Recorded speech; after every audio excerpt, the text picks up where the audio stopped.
Welcome to Aviation Careers Podcast. My name is Carl Valeri, and we're going to answer your listener mail from our contact page at aviationcareerspodcast.com/contact. Specifically, we're going to talk about if you should build pilot in command single-engine turbine or multi-engine time second in command. But before we begin, a couple announcements. First of all, we're changing our feed in iTunes, so make sure you sign up for all the different social media that we have so that you get all the posts as far as the newest episodes. The easiest thing that you can do, obviously, is sign up for our newsletter, but follow us on Facebook and Twitter and Instagram. We're everywhere out there, and of course on the YouTube channel. And if you have questions, of course, you can ask us at feedback@aviationcareerspodcast.com and also aviationcareerspodcast.com/contact and then on the YouTube channel. So just want to give you a heads up there in case you don't start getting some of the updates. We've had to do a couple of technical moves on the podcast and move our feed. So I just want to make that announcement real quickly. And also, if you're looking for that free scholarships guide, go to aviationcareerspodcast.com/payitforward. That's the way you can find out about that. But anyway, let's get started. We have a lot of listener mail here, especially that one that we talk about building a PIC single engine or turbine, as I see multi-engine. But first, a couple other things came in here. First, from the contact page again, the first question is, I'm 60 and want to know how fast I can go from having no pilot license to flying a private light jet. Maybe a coaching session for advice on how to do it would be perfect. Thank you. Well, first of all, yes, you can do that. Just remember that, of course, there's going to be some challenges. You're towards the end of your career, but you obviously you can fly forever after that. There are some limitations in some places as far as insurance is concerned, so just take that into consideration. So, but you can do it. It doesn't take that long, depending on how fast you are as a learner. So give yourself 6 months to a year, get your licenses. Then you're going to have to get out there and get someone to hire you. And right now, a lot of the insurance is going to want you to have your ATP. So you're still going to have to build those hours up to 1,500 hours for some of those light jet operators. Not all of them. And of course, you can build into that network by going out to the airport and get to know people. But find out more on our coaching page, aviationcareerspodcast.com/coaching, as far as being able to help you move forward in your career at 60 and at Career 2.0. It's something we do specialize in, and we have numerous people starting off at your age in a second career. Many of them want to teach, and that's something I really highly recommend if someone has a lot of experience teaching. But if you want to fly a light jet, it can be done. So moving on to question number 2, it says, hello, I'm a recent college graduate in civil engineering, considering a career change to become a pilot. I've listened to your podcast and appreciate all the tips and information you provide. I've been working my engineering job for almost a year, and I'm considering whether committing to an accelerated flight school like ATP or a local flight school is right for me. Time and money are large components of what I decide. What are your thoughts, and what advice would you share in a situation like this? Thank you. So that's a great question. It's something that depends on you. There's a lot more to think about here, and that's, again, why you want to talk to somebody, a counselor or a career coach like we do, is because of the fact that you need to figure out in your life what your financial situation is, et cetera. So, for instance, say you have a lot of money saved up and the money situation is going to be an issue. So you can go right ahead and go into an accelerated program like you talked about, ATP. There's a lot of other ones out there, but they're the biggest out there. The local flight school thing is great if you live in a good environment, say that environment being, like here in Florida. I'm in Florida right now. And that's actually something to think about, is because if you're in the Northeast, if you're in certain other parts of the country where they actually have weather and snow and it gets cold and you can't fly the airplanes, then that can be an issue. I have a lot of clients that wind up starting in the Northeast, get their private, starting up anywhere where the weather is bad. I shouldn't say the Northeast. I just happened to be talking to someone in the Northeast before this. But one of the things you need to do is look at the fact that you need to see if you're going to be able to consistently fly to build your time and your ratings. So it is possible. I would look at if you do have the ability to drive to one of these programs that is accelerated. Yeah, I would do that. Also think about this. You're working right now. So you might want to think about continuing working in that job if you make really good money. If not, then yeah, the jump is something that you should think about. The other part of that equation is financing, and again, that's something that you want to sit down and strategize. So as far as thoughts, as far as which one's better, it all depends on your situation.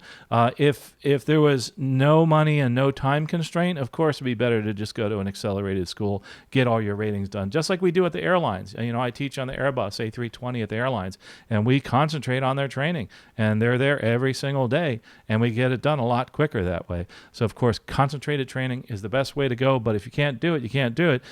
Might want to do a hybrid approach. Think about that. Get your private, then move into one of those programs. So think about that. Great question, though. I really enjoyed that question. So think about that. If you want to get some more information, just reach out to me at aviationcareerspodcast.com/coaching, or click on the coaching icon on the, let's see, it's on the right side of the screen.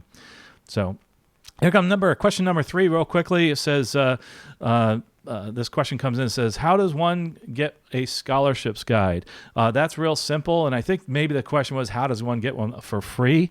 Well, aviationcareerspodcast.com/scholarships is one way to find out more about those scholarships. It's only $10, and it's updated every year. And again, this is 2024 as far as the pricing is concerned. But if you want to get one of those for free, aviationcareerspodcast.com/pay-it-forward. You can learn how you can get one of those scholarships guides for free if that's what you're really asking for. So that's pretty much the easiest way to do that.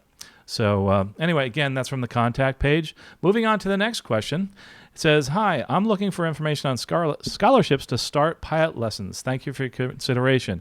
So that's actually getting a little bit more nuanced as far as what type of scholarships we have. There's lots of them out there for people that are starting out in their ratings. Everybody thinks that those scholarships are only available to people that are new to aviation, that are younger. That's not true. There's scholarships for everybody and every type of person. So I really encourage you to go out there and find those out there. One of the things that I would also encourage is the fact that the scholarships, a lot of times people give up, and in these directories where you just do a search online, one of the reasons we do an extensive list is so that you just can keep flipping through, and that is my suggestion to you, and that comes from the people that have the biggest scholarship guide out there. The reason they print it is because many of these online searches, you won't get all the scholarships that are available. So flip through them and look at them.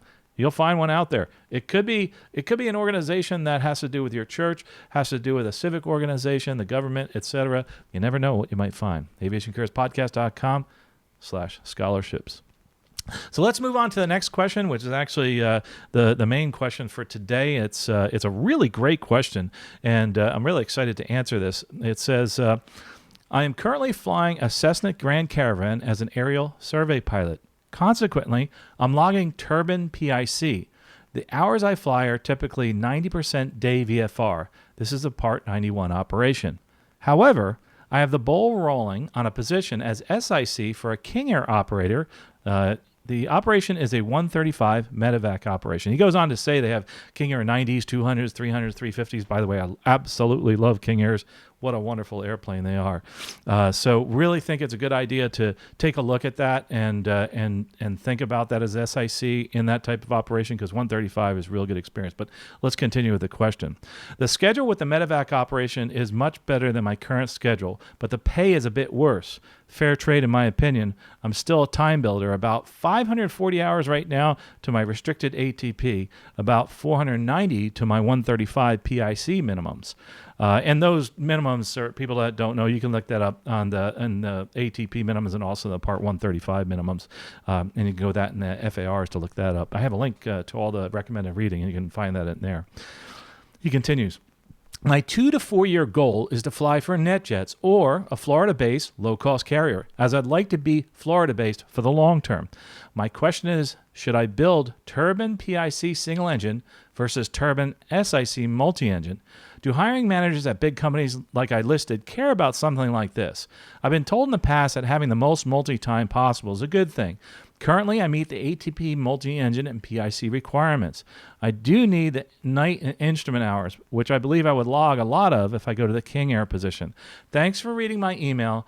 I've been a long-time listener of the podcast. This podcast is the reason that I attended Polk State College. You may remember me from being around the office a couple of years ago.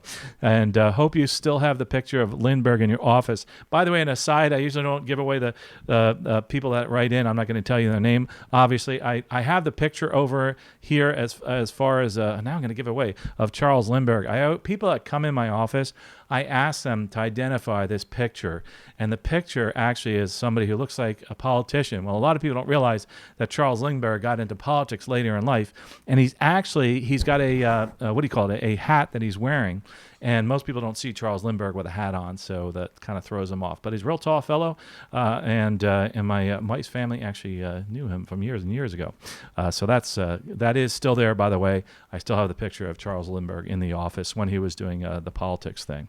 But getting to your question, as far as pilot and command single engine and turbine SIC multi, there's a little more nuance to this question. I want to add one more thing, is that you also mentioned that the pilot and command time single engine was VFR 90% of the time. The SIC multi-engine is going to be in an environment of 135, operating within a different environment, both through a 135 operation and also in the IFR system, consistently working with controllers, getting your clearances and that type of thing under very stressful situations. That type of time, that multi-engine time that you talked about, the medevac time in general, is a better fit towards the airlines. If I'm just looking at it from my viewpoint as somebody who's recruiting you, it's a better fit because you're in an operation where you're going to be doing flying IFR, you're going to be getting clearances, and you're going to be in a much more, controlled environment, and an environment that is more like the airlines. Not exactly, but more like the airlines, a 135. So I would say, yes, that would be better. But to go back to your question, I think the real question at first, and we have to include both of these things, the VFR flying, the IFR flying, is should I get multi-engine time as opposed to single-engine time? Does multi-engine time look better? Well, yeah, it does. I mean, multi-engine time is better than, pilot and command time, obviously, on a single engine. And does this really matter? It usually matters only when the environment gets a little bit more restrictive as far as hiring it, more competitive as far as hiring. So if I have two people and one has 1,000 hours of multi-engine, one has 1,000 hours single engine, I'm probably going to look at the person with the multi-engine time, especially operating in that 135 environment medevac and the turbine, twin turbines. So twin turbine, you have a lot of different systems. I know you have certain systems in the single engine too. So in my opinion, and just looking at your situation, of course, we can talk more offline through our coaching, but it's something that I really think you should look at is the SIC turbine. I know it's going to pay less, but it's also going to be more similar to the operating environment in the airlines. Plus, the other thing you mentioned, because there's a lot to this question, not just a simple multi and single engine. You also talked about night and cross country. You're going to be getting that doing medevac and that type of thing. So please do me a favor, reach out to somebody who, like myself, who does coaching, and also look at your situation, add up your hours, and think about that. Think about the type of time you're getting. The only other caveat I would have is to look at the whole life situation. If this multi-engine time is somewhere very far away and you have a great situation where you are here, you have to look at that too. So this is the reason it's very nuanced as far as the answer is concerned. It's very specific to your actual situation. But it's a great question. And if it was just simply this, if you just simply asked, should I build single-engine PIC or multi-engine SIC, I'd say yes, go for the multi-engine SIC again, since you said you had the hours for both for the ATP. And so I would definitely get more in that specific environment. As far as hiring managers, it doesn't matter right now. But again, things are slowing down in the hiring environment. Here we're in January of 2024. You don't know what it'll be later on. So I hope that was helpful. If you have questions just like these, aviationcareerspodcast.com/contact. And also do me a favor. Like I said, we're changing the feed. It's a little technical part of it. If anybody's into podcasting, we're going away from FeedBurner. I'm one of the last people been using that. So if you're one of those podcast geeks like me, you might find that interesting. But you can find us where most people find us is on Facebook at Aviation Careers Podcast, on Twitter, which is X now, at at Flying Careers on Twitter. And we'll have links, by the way, in the show notes. It's also on our website. Also on Instagram, we just started a new page, Aviation Careers Podcast. It just has our last 2 posts on there. There's not much out there, but I'm starting to do some inspirational posts there too. And also, especially on YouTube, we have that at Aviation Careers Podcast. You can find us there, and make sure you sign up for all those, because in this process, I don't want you to lose out on any of this free information that we have here. And again, if you have questions about something, I remove all the information about yourself on there. If you notice, I've some of those people I've written in, I've changed some of the things they've said to take away the personal information that they had given me, and then write in. I'll answer their question one of 2 ways. I'm either going to write you directly if it's something very specific, or if it's something that's going to help everybody else that's listening or watching right now, I'm going to put it right here in the podcast, because then it'll help other people that are listening. By the way, we've gotten a lot kind of behind a little bit on questions. This is May of 2023's questions I'm on right now. I'm catching up because I have a new person on board doing a great job. Rick Felty, you might know him from the Stuck Mike Avcast.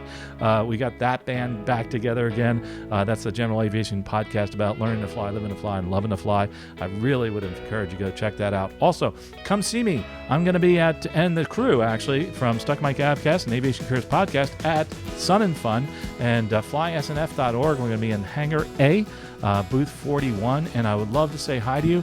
Get your picture in front of the banner. You may even get a chance to look at the crystal ball. I have my crystal ball this time. If you're wondering, for those watching on YouTube, I have 2 different studios. One that's over at Elevate, which is a business and transportation incubator, and this is one in the old Piper building. I still call it the old Piper building, and I love being in here because of the fact that this is where I started for me as an instructor. I got my instructor license here in 1999. But one thing I'd like you to do is, through all these questions, go back, look at them, read them, is don't stop. Make sure you keep moving forward. Make sure you take a step every single day and do something. It could be really small. It could be just looking something up, reading one of these books that I have here that's in my recommended reading list, going out, getting the scholarships guide, and looking up scholarships that might help you move forward in your career. And also, make sure that you consult with people that would actually help you, people that would help you in your career. A person like myself who's a career coach. But make sure you do something for me. Take one step every day to move forward in your career and in your life. Well, we'll talk to you next episode. Safe flying out there.